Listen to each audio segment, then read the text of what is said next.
tema yang saya ingin sampaikan fokus pada cinta. Adik-adik, ini yang banyak kecuping-kecuping. Ini adik-adik percayalah, semua penyakit kita ingin cepat sembuh. Mau penyakit kusta, sakit kepala, sakit gigi, sakit utang, semua kita ingin cepat sembuh. Satu-satunya penyakit yang kita tidak mau sembuh adalah penyakit jatuh cinta. Inilah penyakit jatuh cinta, nggak mau kalau sembuh, maunya kita jatuh cinta selamanya. Nah, bicara tentang cinta saya tidak mau ceramah, saya hanya ingin menyampaikan kisah-kisah bagaimana cinta, dakwah dengan cinta. Satu, adik-adik pernah, saudara-saudara, bapak ibu pernah dengar kisah Rasulullah Sallallahu Alaihi Wasallam di Taif. Rasulullah mendapat tekanan di Mekah, mendapat hinaan, mendapat cemoohan, teror secara fisik, teror secara mental. Fisiknya dilempari, mentalnya diludahi, rumahnya dipasangi duri. Lalu siapa yang lakukan itu? Bukan orang lain. Siapa? Keluarganya sendiri. Siapa? Abu Lahab. Tahu itu Abu Lahab deh? Tahu ke Abu Lahab? Tahu? Sepuh satu kali saudarana bapak Nabi. Bahasa Perancisnya Amurena Nabita. Perancis itu Pare-Pare dan sekitarnya. Kalau orang lain yang teror kita, bos, bisa dilawan. Kalau orang lain yang menghina kita, kita bisa aja berkelahi. Tapi ini paman kita. Kita berharap ketika kita yatim piatu, kita berharap ketika tidak ada lagi orang yang mampu menolong kita, ada paman, ada saudaranya bapak kita yang tokoh masyarakat di kampung itu. Tentu harapan kita, mudah-mudahan kodong ini pamanku bisa tolong kak. Tapi apa yang terjadi? Justru pamannya Nabi dan istrinya yang teror Nabi. Bayangkan, teror fisik, teror mental. Tapi Nabi tidak pernah lebay. Tidak pernah kita dengar Nabi cuti jadi rasul. Karena tekanan-tekanan akhirnya cuti 1 bulan. Tidak pernah. Lalu dalam desakan dan hinaan seperti itu, Rasulullah Sallallahu Alaihi Wasallam ke Taif. Saya waktu terakhir ke umrah, saya sempat ke Taif. Itu Taif, kita naik tebing-tebing gunung. Kemudian sampailah kita di Taif. Nabi sampai di Taif, waktu itu jalan kaki. Saya naik mobil masih hampir 2 jam. Itu pun ada teman saya mabuk. Kenapa? Ular tangga. Naik lagi. Anak-anak zaman now tidak tahu ular tangga. Kita dulu waktu tak kecil ular tangga, ular tangga. Kalau dapat tangga naik lagi. Begitu dapat ular turun begitu deh. Coba, masya Allah. Sampai di Taif, apa Nabi lalu sampaikan? Nabi lalu sampaikan keinginannya. Saudara-saudara sekalian, minta pertolongan. Nah, saya ajak kalian ikut beriman kepada Allah. Jangan sembah kecuali Allah. La ilaha illallah Muhammad Rasulullah. Bagaimana reaksi orang Taif? Masya Allah. Orang-orang tua di Taif nak kumpulkan itu anak-anak. Anak-anak bocah, adege. Dia bilang, "Piko lempar itu, lempari." Bayangkan Pak, kalau orang dewasa lempar ki, masih kita merasa terhormat. Kenapa? Seusia ki bos. Tapi anak-anak yang ngusir kita, itu tekanannya, tekanan psikologisnya sangat tinggi. Lalu pada saat Nabi dilempari, datang malaikat Jibril menawarkan bantuan. Dia bilang, Jibril, kalau bahasa kita, Mas bro, Muhammad, tak lewat-lewat itu. Saya diperintah Allah, berdoa kau saja, Allah angkat, saya diperintah Allah, saya lempar ini satu kampung, saya hancurkan mereka. Kira-kira kita dek, ada ini borong ki, nabuli ki satu kelas, tiba-tiba datang ke polsek, bagaimana? Apa jawaban tak kira-kira? Kalau saya satu kampung lempari kak, tiba-tiba datang Densus, bagaimana Ustaz? Tangkap, tembak semua. Tapi apa jawaban Nabi? Jibril, kalau betul Allah ingin mendengar doaku kali ini, saya hanya ingin berdoa, ya Allah, berikan hidayah kepada seluruh masyarakat Taif. Jangan hancurkan mereka. Mereka lakukan itu karena dia tidak tahu saya. Mereka lakukan itu karena mereka tidak paham apa yang ingin saya bawakan kepada mereka. Saya hanya minta, ya Allah, berikan hidayah kepada mereka. Masya Allah. Coba berbeda. Inilah yang disebut dakwah dengan cinta. Kisah kedua, bicara soal cinta. Bapak saudara-saudara sekalian, cinta, dakwah dengan cinta, dan cinta tidak akan muncul tanpa ada kesabaran. Coba kita kira gampang jadi ustad, banyak itu cobaannya bos. Bayangkan kalau kita diundang sampai di sana, kita berharap nak kasih makan ki dulu, baru kita tiba dari Balikpapan, apa kek sedikit mau Toh? Jangan tombak langsung buka ini Ustaz. Mantap. Coba, tidak gampang jadi Ustaz. Belum lagi saya pernah diundang ke Pulau Kijang. Pulau Kijang Sumatera, Riau, tapi pedalaman. Waktu nak telepon Kak, Assalamualaikum Ustaz. Waalaikumsalam. Betul Ustaz Dasat, betul sekali. Kenapa Ki? Kami ini orang Bugis yang ada di tanah Sumatera, Pulau Kijang. Oh, ringkas kisah, merenuki kasih Ustaz lomba ceramah ke Kampota. Bugis. Oh, jago ini orang Bugis ini. Ya, jadi saya minta tolong jelaskan bagaimana ke sana. Dia bilang, Ustaz, naik pesawat dulu ke Jakarta, dari Jakarta kemudian ke Jambi, dari Jambi menyeberang speed ke Pulau Kijang. Saya bilang, berapa lama naik speed? Tidak sampai 2 jam Ustaz. Pulau sama jadi Kalimantan ini. Oke lah. Begitu saya sudah naik di speed, ternyata bukan speed apa, katinting. Bilang, itu speed itu kan yang cepat. Ini katinting. Tok. Hatiku bilang, mulai mak jengkel di situ, mulai mak jengkel. Sudah. Tanam-tanam mak, astagfirullah. Saya lihat jamku, 1 jam lebih, astagfirullah. Begitu 2 jam, belum sampai. Dalam hatiku Nabi bilang ini, tidak sampai 2 jam, 2 jam ini. Sampai 5 jam, belum sampai. Langsung aku bilang, Daeng, kita bilang tidak sampai 2 jam. Nah 5 jam makin belum sampai. Nabi bilang, tak gampang Kak kasih Ustaz. Maafkan saya Ustaz. Kenapa? Ini sebenarnya hampir 9 jam. Wah, la ilaha illallah. Saya bilang, kenapa tidak terus terang supaya saya sediakan fisik dan mental? Apa dia bilang? Kalau saya jujur Ustaz, pasti Ustaz tidak mau datang. Itu kuncinya adalah kesabaran. Itu baru perjalanan bos. Coba bayangkan, itu kisah-kisah perjalanan dakwah. Apalagi belum lagi yang nak kasih kotak kosong, kwitansi kosong. Selesai terutama di kantor-kantor. Selesai mungkin ceramah tadi Ustaz, kwitansi berapa? Kasih kosong bisa aja Ustaz. Aku bilang jangan ambil maki semua. Bayangkan kalau saya tanda tangan kwitansi kosong, nah kasih ke 1 juta baru nak tambahin 01 di belakangnya 10 juta nambil, baru nak kasih 1 juta 9 juta nambil. Maka saya bilang jangan bos, ambil maki semua. Kalau saya tanda tangan saya ikut berpartisipasi dalam kebohongan. Itu tantangan dakwah. Lalu apa yang membuat saya kemudian tenang? Saya bilang, berapa tong ini? Siapa ini? Dasat Latif, masih banyak dosanya, masih cinta dunia, masih mau poligami. Kenapa kita tahu ibu?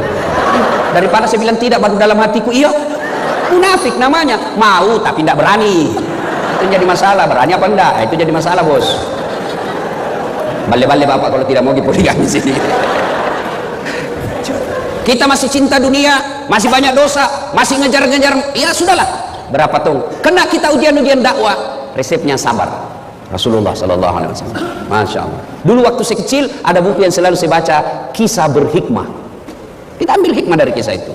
Inilah cinta harus dengan kesabaran. Tidak mungkin ada cinta kalau tidak sabar. Termasuk ibu-ibu.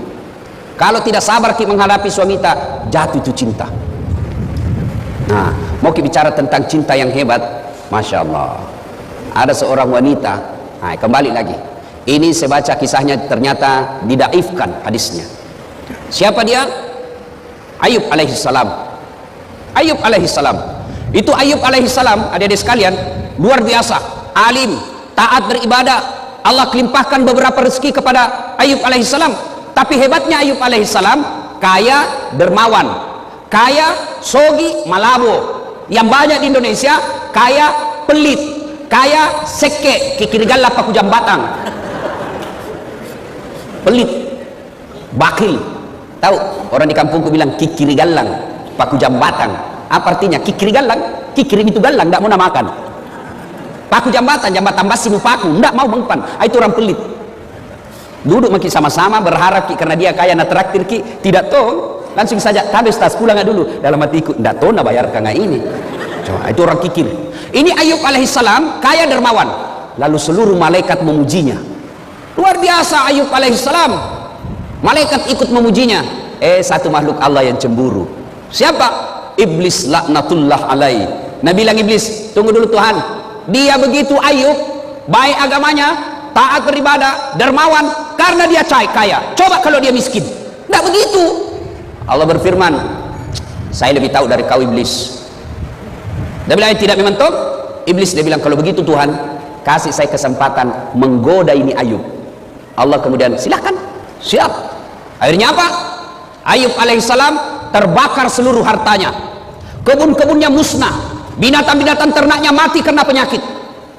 Begitu miskin, datang iblis. Ayub masih bersikir, dibisik, Ayub, sudah mau apa lagi kau puji-puji Tuhanmu? Bayangkan ambil hartamu, jangan kau puji-puji Tuhanmu, apa lagi? Tuhan apa itu Tuhanmu? Apa kata Ayub alaihissalam? Bos, yang kau banyak bicara di situ nah? Bukan begitu di hadis, bukan, ini bahasa Ustaz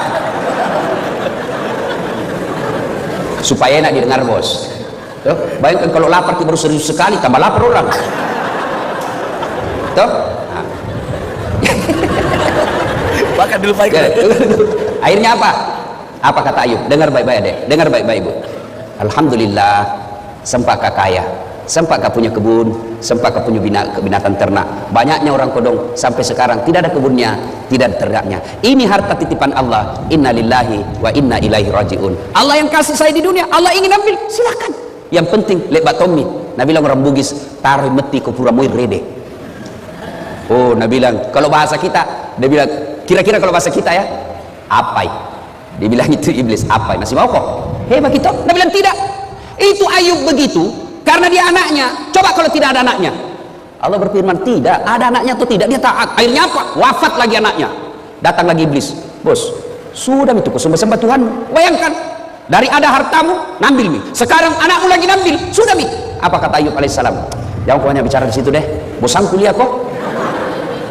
Coba, alhamdulillah sempat kau punya anak. Banyaknya itu orang kodong bertahun-tahun sampai tua tidak punya anak. Alhamdulillah ada anakku, setan tak kancing, tapi dia jujur lagi sama Allah. Tidak memang Tuhan. Coba kalau dia sakit, tidak mungkin dia begitu. Allah dia bilang saya lebih tahu sehat atau sakit, dia tetap sabar beribadah kepada. Akhirnya apa? Dicoba lagi Ayub alaihissalam dengan apa? Penyakitnya tidak tanggung-tanggung. Ayub alaihissalam datang lagi di iblis. Bayangkan Tuhanmu nambil hartamu, nambil anakmu, sekarang kau lagi nak kasih sakit, sudah mi. Apa kata Ayub alaihissalam? Bosan-bosan kuliah kok, tidak berhentimu datang sama saya. Tidak ada apa-apanya ini. Masya Allah, puluhan tahun saya sehat, masa gara-gara penyakitku yang baru sesaat ini saya lalu melupakan nikmat Allah? Tidaklah. Innalillahi wa inna ilaihi rajiun. Lalu itu datang lagi istrinya. Dia bilang apa sama istrinya? Istrinya bilang apa? Bang, berdoa maki sama Tuhan, minta ki supaya berhenti penyakit kita. Apa kata Ayub alaihissalam? Masih rika, saya malu minta kepada Allah. Puluhan tahun saya sehat, baru beberapa saat saya sakit, saya malu kepada Allah. Lalu iblis tidak putus asa, dia datangi lagi Ayub alaihissalam. Gagal dia goda Ayub, maka dia datangi istrinya. Istrinya dihasut. Maka ibu-ibu hati-hati, biasanya setan mati akal hadapi suami, tapi dia masuk sama istrinya. Suaminya mau pergi sedekah, mau bantu sahabat pemburu hidayah, dia mau kasih uang sumbangan 500.000, sudah ada di dalam dengan amplop. Tiba-tiba dilihat istrinya, Pak, kenapa ada ini uang 500.000? Mau diapa? Itu anak budak dong mencari hidayah, mau saya kasih di sumbangan beli Quran. Boleh talekan ini sok kaya. Apa orang lagi itu ada anak gue beli kayak pulsa. Akhirnya gagal bersedekah. Kenapa? Godaan setan dunia dalam bentuk istri lebih besar daripada godaan yang tidak kelihatan. Itu Nabi bilang orang di kampungku, setan mak bulu-bulu, susah diusir. Kalau setan yang tidak kelihatan baca basmalah lari. Kalau istri tak dibacakan Yasin, Nabi bilang, kok kira kau mati? Coba. Sampai-sampai ada bapak-bapak ditanya sama istrinya, ada warna kau sudah simpan di bawah tempat tidur. Tidak apa sama istrinya. Nabi bilang istrinya, Pak, uang apa ini? 1,5 juta. Uang sial. Maksudnya apa? Batin aku sembunyi udah apa Ji? Ada ibu-ibu begitu sini. Bapak saudara-saudara sekalian, Ayub alaihissalam kemudian setan ternyata berhasil menggoda istrinya. Apa? Istrinya berkata, Bang, tak dampang kasih, maafkan saya. Apa boleh buat? Saya tinggalkan ki. Dia bilang Ayub alaihissalam, ya sudah limpah. Kalau mau tinggalkan silakan. Tapi pulang kau nanti suatu saat saya pukul kau 100 kali, saya cambuk. Masya Allah. Tidak sampai di situ godaan setan. Apalagi penduduk satu kampung dihasut. Dia datangi penduduk tokoh-tokoh masyarakat. Dia bilang, usir Ki Ayub, usir dari kampung. Kenapa? Nah tulari kau nanti itu penyakitnya. Dia akan membawa satu kampung ini penyakit, semua kena penyakit. usir Ayub. Datang kepala kampungnya, Ayub, maafkan kami cinta kepadamu Ayub, tapi mohon maaf, kami takut ketularan penyakitmu. Akhirnya apa? Ayub alaihissalam diusir dari kampungnya dalam keadaan sakit, dalam keadaan miskin, ditinggalkan oleh istrinya. Ayub alaihissalam pergi ke padang pasir, lalu bikin tenda-tenda. Disitulah kemudian Allah mengabulkan doanya Nabi Ayub alaihissalam. Lalu Allah perintahkan kepada Jibril alaihissalam, hentakkan kakinya Ayub. Dia hentakkan pasir, lalu keluar air, lalu ditutuplah air itu dengan pakaiannya Ayub. Lalu pakaian itu yang penuh air digosokkan ke seluruh tubuhnya, sembuh Ayub alaihissalam. Ini kekuatan kesabaran. Kalau ini dimiliki dalam dakwah, aman. Kita kira itu pergi menceramah semua orang senang? Tidak. Ada juga iblis. Iblisnya dalam bentuk apa? Penguasa yang sombong. Iblisnya dalam bentuk apa? Orang kaya yang takabur. Penguasa dalam bentuk apa? Godaan-godaan dunia. Maka solusinya adalah kesabaran. Dan kesabaran itu akan melahirkan cinta. Tanpa kesabaran tidak mungkin ada rasa cinta. Nah, aplikasinya sekarang, aplikasinya, ayo, kalau kita cinta dalam dakwah, jangan menyalahkan dan menakut-nakuti orang. Saya tidak tahu Ustadz ini kisah sahih atau tidak, tapi saya selalu bilang, saya ambil hikmahnya saja. Suatu ketika datanglah pemuda menghadap kepada Nabi Muhammad SAW. Ya Rasulullah, saya ini tukang judi, saya ini tukang mabuk, saya pezina, apa saya boleh masuk Islam? Dia bilang, Nabi, boleh ji, alhamdulillah. Tapi saya tukang judi, saya tukang mabuk, saya pezina. Dia bilang, Nabi, tidak apa-apa ji. Satu, mau kau janji sama saya? Apa ya Rasul? Kau janji sama saya tidak pernah bohong, alias jujur kok. Dalam hatinya deh, gampang aja. Dia sudah bilang, kenapa ini Muhammad? Dia takut saya tidak jujur. Padahal saya sudah jujur, nyata-nyata saya sudah bilang saya pezina, saya sudah jujur nyata-nyata saya perampok, saya sudah jujur nyata-nyata saya tukang judi, saya pemabuk. Masih dia kira saya tidak jujur. Baik ya Rasul, saya jujur. Oke, syahadat. Syahadat anak muda ini. Setelah itu waktu demi waktu berjalan, timbul kebiasaannya lagi. Dia mau berzina, dia cewek cantik mau berzina, tiba-tiba dalam hatinya, saya sudah Islam. Nanti kalau saya ketemu Nabi, apa aku bilang, Dik? Kau sudah Islam? Iya. Kau berzina? Kalau saya bilang berzina, tidak enakku, Islam baru berzina. Kalau saya bilang tidak, berarti bohong kak. Akhirnya apa? Batal berzina. Selang lagi beberapa saat, mau berjudi lagi. Saya sudah Islam. Saya ditanya Nabi masih judi kah? Ya enak. Kalau saya bilang tidak, bagaimana? Berarti saya bohong. Akhirnya apa? Batal lagi judi. Mau mabuk begitu lagi. Seterusnya dan seterusnya dan seterusnya. Lalu dia datang kepada Nabi. Ya Muhammad, luar biasa. Luar biasa kau ya Muhammad. Betul satu yang ku minta, tapi itu intinya. Coba kalau Nabi langsung katakan tidak boleh, pezina tidak boleh masuk Islam, maka dia tidak masuk Islam pada saat itu. Tidak. Lalu kita belajar lagi Al-Quran. Coba lihat Al-Quran ketika mengharamkan khamar, ballo, vodka, whisky, Jennifer, Donald, topi miring, apalagi itu lempox. Sekarang lempox itu yang bahaya dan murah. Sekarang ada di Makassar, ada tong komunitasnya. Apa? Komunitas pemuda bernapas dalam kaleng. Hancur juga ya anak muda ini. Lempox na campur lem tikus. Apa nak bilang? Cemen lu men. Masa baru satu botol teler mako? Itu teman tak tahu aja Bona sampai masuk di got. Anak muda sekarang malu dibilang kampungan. Saya dulu waktu sekolah, kalau anak-anak sudah bilang, udah saat sini kau. Ajan deh, saya jauh-jauh dari kampungmu ke sekolah baik-baik. Nah, bilang kampungan deh ini. Aku bilang biar nih bos, daripada kau udah ada kampungmu. Nah, coba kita lihat pelajari itu ayat tentang khamar. Ketika Allah haramkan khamar, kan tidak langsung. Pada saat itu orang-orang Arab kafir jahiliyah waktu itu bukan cuma dia minum itu khamar, dia mandi itu khamar. Begitu hobinya dengan khamar. Turun ayat. Ayat pertama tentang khamar. Apa? Disentuh dulu akalnya. Khamar itu ada manfaatnya, juga ada buruknya.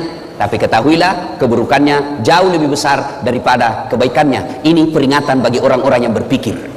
Mulai berpikir, oh ya tahu ada baiknya, tapi lebih banyak jahat keburukannya. Akhirnya mulai jalan pikirannya. Lama-lama turun ayat kedua. La taqrabus salata wa antum suqara. Jangan kau dekati khamar ketika kau dalam keadaan mabuk. Artinya apa? Yang tadinya orang Islam sudah masuk Islam, yang tadinya orang kafir masuk Islam, 5 kali sehari semalam sholat, artinya 5 kali tidak boleh mabuk. Maknanya dalam sehari makin jauh dia dari khamar. Lama-lama turun vonis terakhir, keputusan akhir. innamal khamru rijsun min amali syaitan, sesungguhnya khamar rijsun, bapak moyangnya dosa, min amali syaitan, perbuatan syaitan, jauhi agar kamu termasuk orang-orang beruntung. Nah ini, jadi kalau ini kita pakai berarti dakwah itu harus bertahap. Ada orang pulang pengajian, saya tanya bagaimana, tidak mau ikut pengajian Ustaz, apa? Dede itu Ustaz saya sangi neraka na cerita pemala-mala. Coba. Nah ibu bapak saudara-saudara sekalian, terlalu banyak saya bicara, nanti terlalu banyak salahnya. Nanti kalau ada salah Ustaz Fahrul Rosi yang akan meluruskannya. Demikian pada intinya Rasulullah berhasil menyampaikan dakwah dan sampai kepada kita ajaran-ajaran Islam ini karena disampaikan dengan cinta. Kalau kita berdakwah dengan cinta, maka insya Allah tidak ada yang menjadi musuh kita. Ya, salah boleh kita berbeda pendapat, adek, boleh.